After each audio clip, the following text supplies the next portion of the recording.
we shall reflect on the lives of the two Ewald Martyrs. The Ewalds were Anglo-Saxon brothers from Northumbria, and both were priests. Both of them being equally fervent and zealous, they could be differentiated largely by the color of their hair. One was called Black Ewald and was learned in the Holy Scriptures, while the other was called White Ewald. Having specialized in sacred learning and in eloquence in Ireland, they went over the country of Old Saxony in Westphalia in the year 604 in order to preach the gospel, after the example of Saint Willibrord, who opened the spiritual harvest in Friesland. There they were met by a certain official whom they desired to conduct them to his Lord, because they had tidings for his advantage.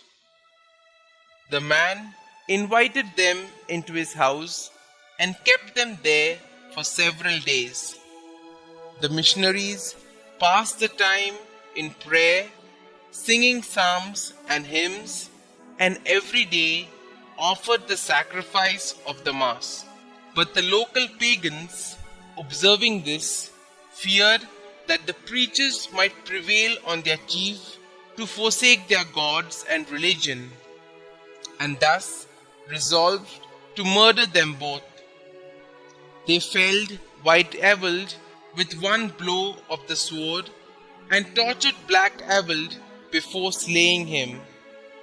But when the lord of the territory heard of what had happened, he was furious and had the murderers put to death and the villages burnt for their failure to report the two strangers to him and for having taken the law into their own hands. According to the accounts of Saint Bede, the bodies of the martyrs which had been thrown into the Rhine were discovered by their companions, aided by the glow of a heavenly light that shone over their bodies. They were at once honored as martyrs, and in the time of Pepin, they were taken up to Cologne and enshrined in the church of Saint Clement, now renamed Saint Cunibert, where they are still. They are venerated as the patrons of Westphalia.